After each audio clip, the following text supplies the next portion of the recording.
topics and opinions expressed on the following show are solely those of the hosts and their guests and not those of W4WN Radio, its employees, or affiliates. We make no recommendations or endorsements for radio show programs, services, or products mentioned on air or on our web. No liability, explicit or implied, shall be extended to W4WN Radio, its employees, or affiliates. Any questions or comments should be directed to those show hosts. Thank you for choosing W4WN Radio. This is Beyond Confidence with your host, Divya Parekh. Do you want to live a more fulfilling life? Do you want to live your legacy and achieve your personal, professional, and financial goals? Well, coming up on Divya Parekh's Beyond Confidence, you will hear real stories of leaders, entrepreneurs, and achievers who have stepped into discomfort, shattered their status quo, and are living the life they want.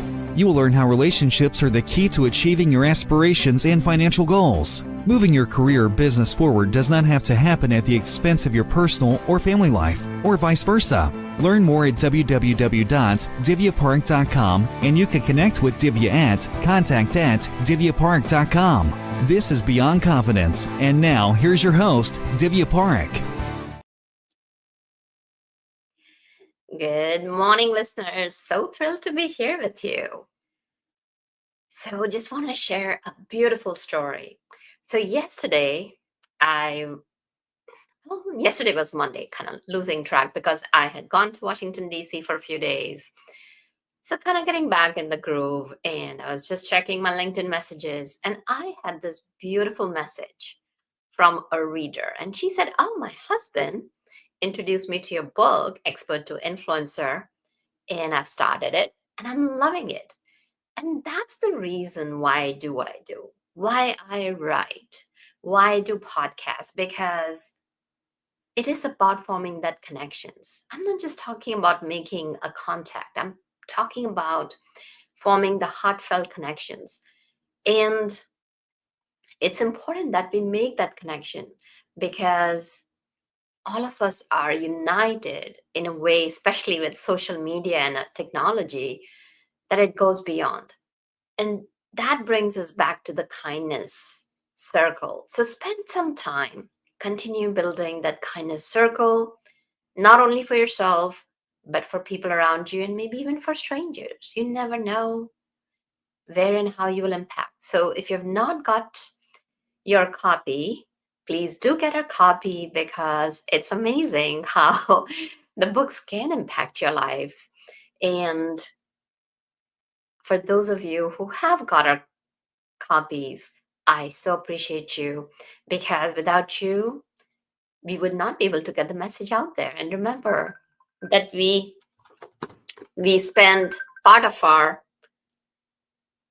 share part of our proceeds with our Kiva.org organizers.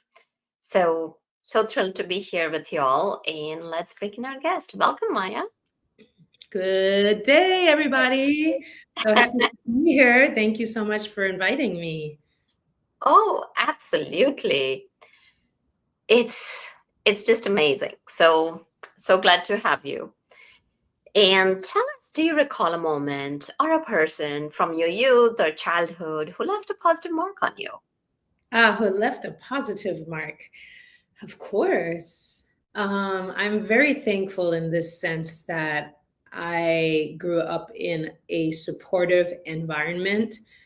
I've always been an artist and pursued being an artist since as young as I could remember, like from age of 4 on. And I told my parents recently, my mother and my father, I said, you know what? I wanted to thank you because when I think back in my mind, I cannot reach for or find any negative quote or statement coming from them that pushed me away from pursuing my dreams or pursuing who I wanted to be in the world. And I do a lot of encouragement of other people, and I share with either close friends or complete strangers things like, coaching, basically. And you hear so many stories, and I talk about the voices that dwell in our mind, the kind of voices that we walk around with that we may never have challenged, those negative those voices that the judgment voices or the doubt. Mhm. And I just had an epiphany that of the voices that I had to contend with within my own mind, I don't have any of them negative from my parents. And I think that's huge, huge. So when you say who might be an early influence, well, of course, our first superheroes are our parents, especially my mom. My mom is my first superhero. And to this day, she still, uses whatever energy she has to encourage myself and my sister and my brother. Oh, that's wonderful. And I have to say that having good parents sets the kids for life, and especially artists. I I try to doodle here or there, or of course I cannot carry a tune in the bucket even if I wanted, and I can guarantee you that if I started singing, people would leave the room. So Oh, so I'm always very appreciative of artists because art, music, it's something that has no language to it, and it brings us together. So share with us.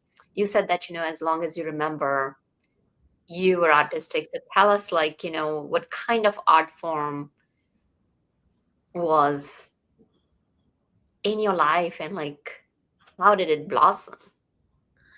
well, the most prevalent and the most obvious was singing. Um, Hmm. so I did my first play. It was in school, but my first play was also when I was about 4. I remember being on stage and, I would have to memorize and study. And then I started to do this on my own, just work on songs and try to learn them and put all of my effort into making it great. And then there would be a performance would lead up to a performance. So at that young age, that would mean I would work on a song and then I would get like a milk crate, a little box, turn it upside down, stand on it in the middle of my parents' friends, and then I would, unannounced, uninvited, perform the song. So music was definitely like innate. I came into the world with that in my soul. And then as you become more conscious of what you're doing, you're a teenager, et cetera, I started to think about career paths. And somewhere in there, I was also thinking, oh, well, I like to act and I really love the full body experience of expression. And so acting includes that. So I was pursuing acting and music. But to make a long story short, music is my calling. Music is so intertwined with my soul, the way my soul shows up in the world. And so that, and being a songwriter, being in a position to express what I think of the world I see around me, Mhm. and to have the power to respond to the chaos of this world or the pains that we have endured, and to bring a voice to that. I find that as a songwriter and a singer, that for me, that feels so empowered. Yeah, no, that is beautiful. Just the way you express yourself, and as you're saying that you are giving voice through your music. And I know that you have toured 40 plus countries and been on HBO, MTV, and a lot of you've been at very high. And so tell us about your journey, like the rise of that musician, and what were your learnings along. What's, what did I learn, you said? Yeah, like, no, first share your journey with us, like how did you. Yeah, I got you. Well, the cool thing is that as long as someone is willing to be a student, then it is as long as you will continue to learn. So I have a theory or a philosophy, like a way of life, that is, as long as I remain a student, I will continue to grow and for the extent of my life on this plane, right? So I'm always learning. So I work backwards from the question that you asked. I'm always learning, and I've learned quite a lot of cool things going all around the world. I'm an independent artist, which means that I operate my music career very much like an entrepreneur does. Hmm. My music career is a small business. I primarily manage myself. I have to book myself. I have to create the packaging, the branding, and everything. And so I'm so fortunate that music is the vehicle that has brought me to more than 40 countries, because being in all of these wonderful environments, and those environments are incredibly diverse. So let me explain. What I mean is, I have toured all around Europe. So let's say places you might think are obvious, like London and Paris and Berlin. But I've also toured to very unusual locations because I'm a cultural envoy. So what this means is that the US State Department and various American embassies have a budget to bring American culture around the world. Hmm. Be a cultural envoy, another term that's used is cultural ambassador. I have been invited to more than 12 countries at the invitation of American embassies. And in those environments, they bring me into places that do not have a lot of exposure or do not have a lot of favorable exposure to American art. So not only have I toured all around Europe, but I've been to places like the Kingdom of Lesotho, which is in the southern part of Africa. I've been to Honduras and El Salvador. I have been to Suriname. I've been to Myanmar. And I'm talking about music tours. I have toured concerts in Philippines, China, Russia, India, Sri Lanka. And these are environments that maybe you don't imagine, an American artist from Brooklyn generally going, but I have been in these diverse environments. So what I have learned is how not only that music is a universal language, but also that the divides that we are told are between us are so much smaller than we imagine. We are truly united by a human experience. And I mean that being in front of diplomats and royalty to former gang members or people in jail who are all connecting to the same songs that I'm singing and the same messages and singing along, and realizing that we are really in a world that relies on us staying separated and staying divided. And I am able to see kind of like this life is a social experiment. My life is a social experiment. I'm seeing in all of these crazy diverse environments how all of us are having a human experience. All of us want to feel safe. All of us have pain and have gone through emotional trials or trauma. And it's not so wildly different in Tanzania as it is in Brooklyn. Mm-hmm. Oh, that is beautiful. And you mentioned something that, you were invited by embassies to help people connect with the American culture. So from your perspective, as you have been singing, what would you say were a couple of things that you shared, connected with people, and what would be those elements? Okay, well, I will clarify that as a cultural envoy, I'm not really given any sort of directive to make people believe in American culture. I personally am already American culture in the way they view it, right? So I am an artist from the US, and therefore I by nature am American culture. So I have never been prepped or told, please try to get the people to understand something or any. I was never influenced to kind of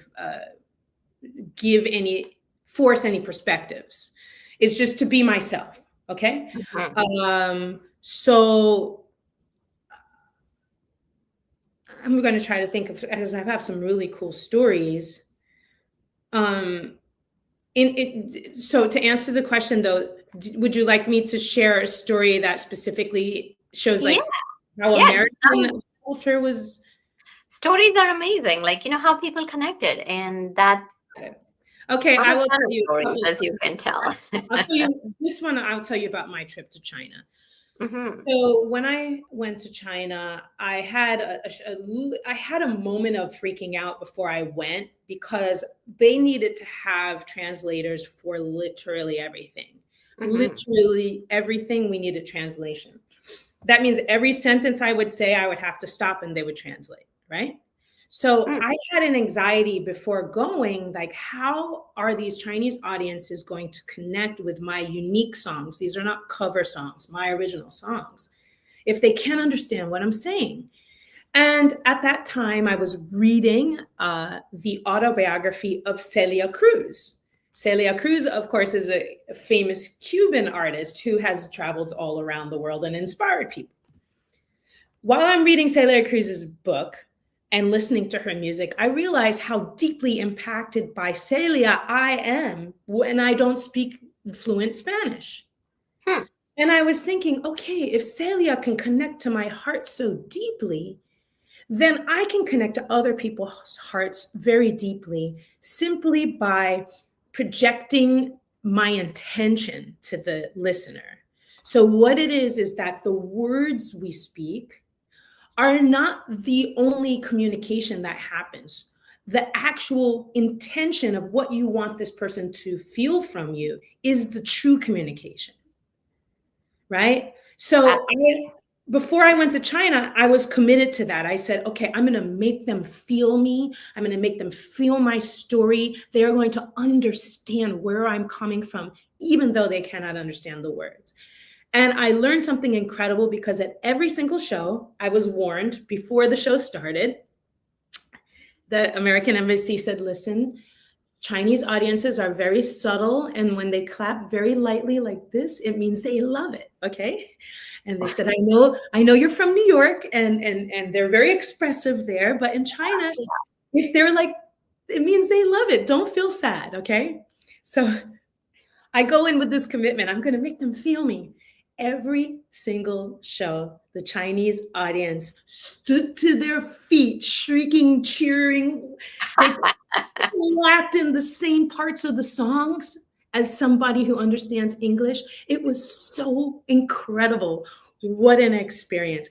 Another interesting thing about that time is before each show, some people from the military, Chinese military police, would come and stand in the back with military rifles held up to watch my show, to be ready to take me off the stage if I said anything disrespectful to China. Oh. And about half hour into my concert, they would just exit. And a lot of my audience were students. The students went bananas. They loved it. And it was such an incredible lesson for me. Like, I had the philosophy already that we can connect with people by being clear about the story we hope to transmit and be clear about the feeling that we want them to understand. But to exercise it in a place where they don't understand my language at all was so amazing. It was incredible. It was eye-opening, not just for me, but for everybody. What a beautiful story, Maya. Just it fills my heart because the way I see it is we are connected more than we are divided, because at the end of the day, every human being wants to live a life of joy and take care of their family and be happy. And in that, in realizing our dreams, we are so much more connected and united than we are not. So that's, love that story. So now that brings me for our audience, and this is a request only if you feel comfortable. Would you Uh-oh. be open to sharing one of the songs that got them going? And maybe a couple of minutes of singing for us. This is an audience request. Well, I'll tell you something. There is a song that I wrote. The name is called Cry Love. And Mm, the meaning that I have within the song is essentially like there's a battle cry, but the battle cry is for more love. That mhm. we need more love in the world, not just romantic love, of course, but love in the way we move in the world, love in the way we create policies, love in the way that we show up. And so I was invited to write this song for a documentary, actually, for the Independent Film Channel. And so Cry Love is one of those songs that really people have responded to all around the world. So I'll just sing a little bit. I appreciate that. If justice had wings, she would sing, cry love in everything. If justice had wings, she would sing, cry love in everything. Can you hear me? With so much pain and suffering, we need more. With so much around the world that makes me cry, we need more. With so many hungry, I know they just might die. They need more. With all we do to each other, only for $1. Hey, yo, you know what make me wanna holler? If justice had wings, she would sing, cry love in everything. If justice had wings, she would sing, cry love in everything, in everything. Oh, that was beautiful, beautiful. Thank you. Thank you for sharing that. Oh, it touched my heart. Really, thank you. Yeah, no, this is so beautiful. And just, thank you. I appreciate you. You know, I mean, I'd say to the audience, I'm like, love is probably one of the only things I can think of that you cannot overdose on. There's Yes. never too much love. Oh, We can always challenge ourselves to show up more in terms of how we express our love. And so like cry love, and cry love is an act of defiance also. Cry love is a response to, the things that are destructive. And so that's what it is. I mean, and it's interesting because that song, as I've sung it all around the world, it never feels irrelevant. It always feels relevant wherever I bring it. mm-hmm. And I really agree that there is no limits to expressing love and experiencing love, because I had the fortune just in the past few days, it was sort of a family gathering, and there were a lot of young kids. And the way the young kids open their heart, it's, you haven't seen them for quite some time, and you just kind of sit down and you're playing with them, and then they just open their arms and they'll give you that hug, and it's so priceless. It's like nothing can, they are the ambassadors of what human beings are. Nature sends us with full of love, and I agree that the more love we spread, the more we can bring joy and bring the humanity together and take our young generations to be the next leaders who can just change the trajectory of humanity. So I know you've written beautiful songs around like fear and I'm enough and warrior. So tell us, in today's world, especially after a pandemic, so many people are experiencing fear, they've got doubt, and they just kind of let that uncertainty and doubt stop them. What message would you give them? Well, first of all, one of the things that I like to share is that it's okay not to be okay. Mm-hmm. We create layers of stress on top of the issue. So there may be an issue that we need to tackle, but then we lay on top of it other unnecessary things. So something that's unnecessary is beating ourselves up that everything isn't perfect. beating ourselves up that we are not feeling perfect today. So instead of actually nurturing and dealing gently with the issue that we're trying to navigate, we end up also battling this self-abuse. And so one of the things I like to say, and going back to it, is it's okay not to be okay. To give yourself grace when everything isn't feeling perfect. And know that when we don't feel okay, it's actually a message to us to consider. It's calling us to pay attention. So there's some part within us, I call it like my little me, that is just asking for attention and asking you to consider like what's really going on here. And there are so many things that make us doubt ourselves, including comparing ourselves to others. And I think that it's very important for us to, saying to love ourselves almost has become cliche, but loving yourself, the act of loving yourself, not like the ego of loving yourself. The act of loving yourself includes self-care. That is being willing to eat in a healthy way so that your body can go where all these places where you really want to go. Hydrating, meditating, sitting down and considering all that has to do with your life, giving it the time and attention it deserves.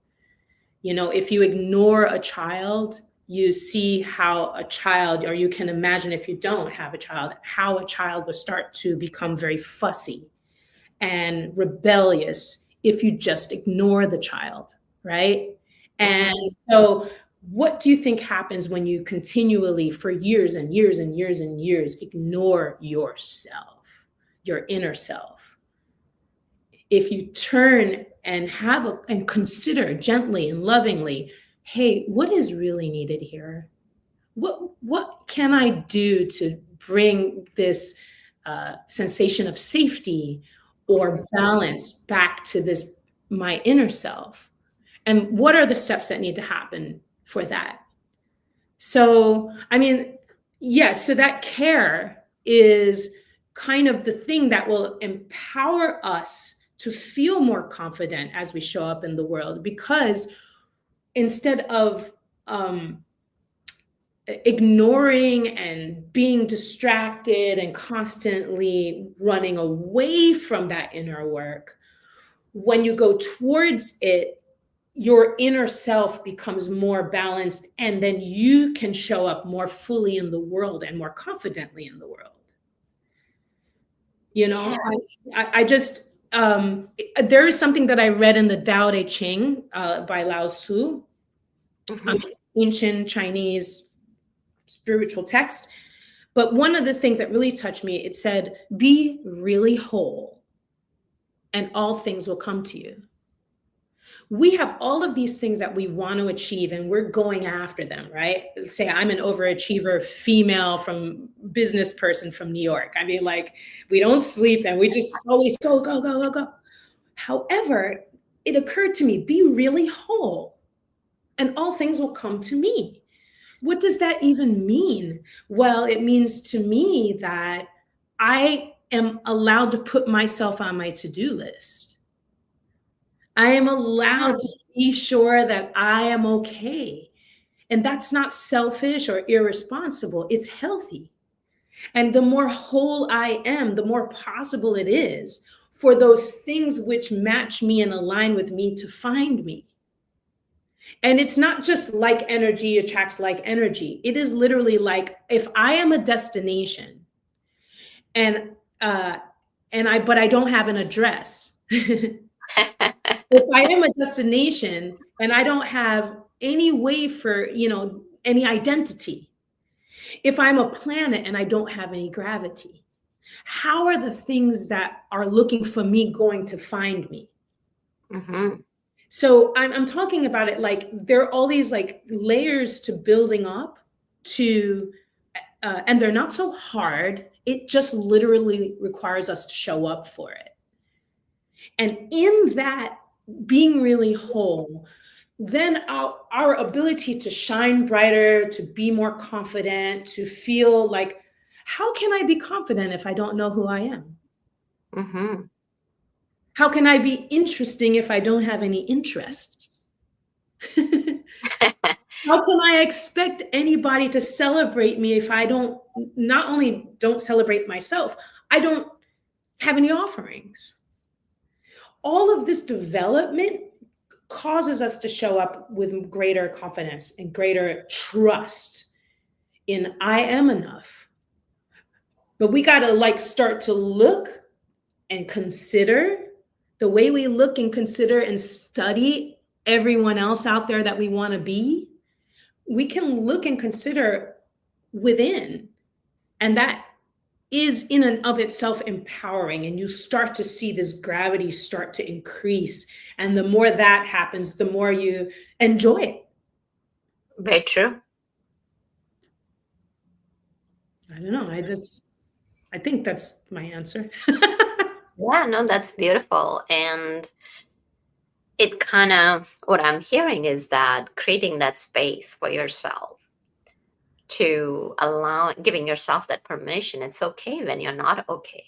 Yes. And understanding that how that inner voice is serving you. And then through love, gently moving out of there from uncertainty about yourself and doubts to being confident for showing up for yourself and having the opportunities and people find you.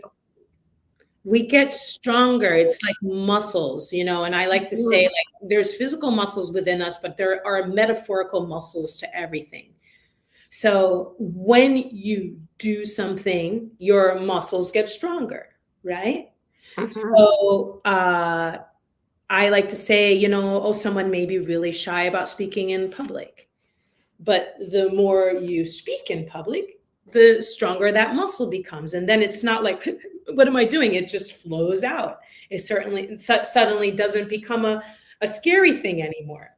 So, we need to work on our metaphorical muscles of the things that we hope to achieve in this world. But if it just remains as a cloudy idea in the back of our mind that we hope will become a dream come true, it's like, it doesn't always work like that. You need to show up for these things. You need to exercise those muscles. And then when you do, you're capable of stepping into it. Absolutely. And that's very, very powerful. So, share with us, where can people find you and how can they connect with you, and anything that you would like to share with our audience? Thank you. Well, first of all, once again, I want to say thank you for having me. And for anyone that's tuned in, I appreciate you. We appreciate you. The best way to find me is by knowing my name. Literally. Maya Azucena. If you put an @ symbol, a backslash, a .com, Maya at @MayaAzucena.com, you can find me. Okay. I am most active on Instagram as far as daily updates, which is just literally my name, MayaAzucena. And I have my website. I have a new masterclass. It's actually based on the name of my last album, I Am Enough. So my I Am Enough masterclass goes through 4 lessons that cover everything from stepping into our confidence to alchemizing negative energy to healing from trauma. It's discovering your superpower. It's all in there. So if you go to my website, it'll link you right over to the I Am Enough masterclass. So again, my name.com. And yeah, I hope you will stay in touch. I am here for it. Beautiful. And where can people find your albums? Well, I'm on all of the places people like to find music. So I am on Apple Music, I am on Spotify, and then any other platforms where you might get an album. I have 4 full-length albums and singles, digital singles that I've done.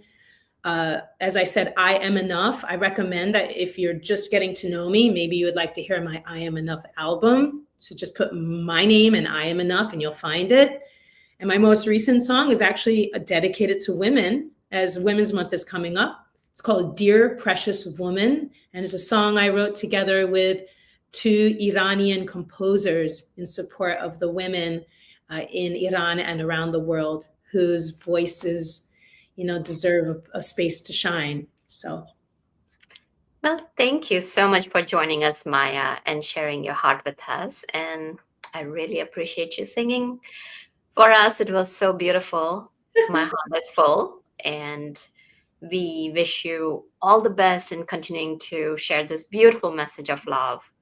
And may love come to the whole humanity. Indeed. And same to you, Divya. I so appreciate you. And I look forward to staying in touch with you and with your audience. Thank you to everyone. Thank you, Maya. And thank you, dear audience, for being part of our show, because without you, the show would not be possible. And I hope that in this month of Valentine's month, that your hearts are filled with love and that you share that love with everyone else. Thank you, Juan, for making the show technically possible. Be well, take care, and see you next time. Thank you for being part of Beyond Confidence with your host, Divya Parekh. We hope you have learned more about how to start living the life you want. Each week on Beyond Confidence, you hear stories of real people who have experienced growth by overcoming their fears and building meaningful relationships.